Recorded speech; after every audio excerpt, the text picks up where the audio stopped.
Hello, my name is Mr. Fotheringham and I'm going to tell you all about GCSE history. Okay, so first of all, why study history? So, it's a couple of quotes really that just go through the essence of really why history is so important. The first one is by a guy called Michael Crichton, who says, if you don't know history, then you don't know anything. You're a leaf that doesn't know it is part of a tree. And the second quote is by a man called Nelson Mandela, who said that the purpose of studying history is not to deride human action, nor to weep over it or to hate it, but to understand it, and hopefully then to learn from it as we contemplate our future. So history is so important in learning about the past and hopefully allowing us to shape the future so that we don't repeat the tragedies of the past. At GCSE History at OIEA, we look at 4 different topics. The first topic that we look at is medicine in Britain. So from 1250 all the way up to present day, we look at that. So we look at the causes, the preventions and treatments at the time, and we look at case studies. So we look at things like the Black Death, the Great Plague, we look at the cholera outbreak, and for the modern period we look at a case study of how the government has tackled things like lung cancer. For key topic 5, this is all about the British sector of the Western Front. So we look at the trench systems and how they were set up. We look at medical conditions that rose up out of those horrific conditions, and also again how did people then try and come up with a solution for those issues. So that's the first topic. The second topic that we look at is the American West, 1835 to 1895. So for that we look at the Plains Indians, their way of life. We look at things like Manifest Destiny and how white settlers that settled in America wanted to take over the whole of North America. We look at the impact of the American Civil War. We look at cowboys and cattle ranching. We look at law and order. And we look at so things like Billy the Kid, the Battle of Little Bighorn, and then we also look at things like the extermination of the buffalo as well and how that impacted the Native Americans.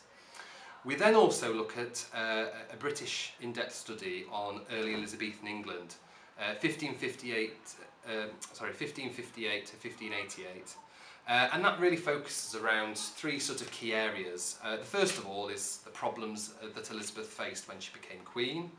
We look at the plots that tried to kill her, the Spanish Armada, and we look at Elizabethan society, so things like education, leisure activities, and exploration. So we look at people like Sir Francis Drake and Sir Walter Raleigh, and basically why they went around the world trying to steal as much gold and silver as possible and take over as many colonies as possible.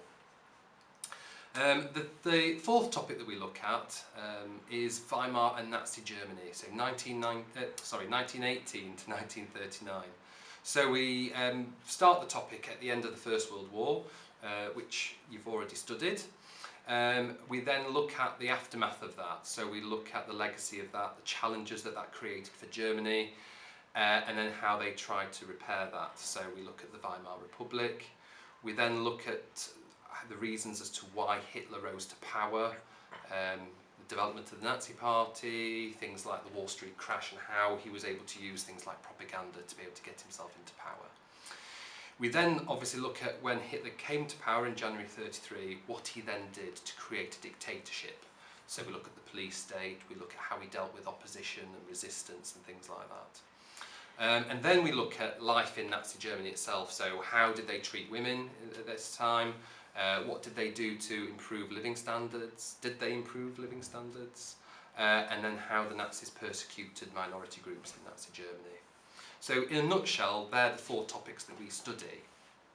But what qualities will you need to be a successful historian? So we're looking for enthusiastic, well-motivated and hard-working students who are willing to get involved in the subject, both in class and for homework. You will have lots of writing. So hopefully you'll have a love of that writing, as it is a written-based subject, and you will be required to write at length. You will need to remember key facts, dates, events and people, so you will need to be committed to spending time revising these and committed to reading around the topics that we study. Because I think the topics that we study at OIA are really interesting and really, really great. They give you such a breadth and a depth of knowledge. You will become an historian who, so the skills that you will develop, the qualities that you will develop, will be things like having a broad and deep knowledge and understanding of the past, be curious about the past and confident in challenging ideas, can explain and analyse historical events, analyse and evaluate sources to make judgments. You're going to be able to look at different historical interpretations, so how a historian, how they have an opinion on things and why they've come to that opinion. And you'll be able to communicate your ideas in key academic language. So how will it be assessed? So it's broken down into 3 papers, and as you can see on the PowerPoint, this is how it's structured. So exam paper 1 is a 75-minute paper.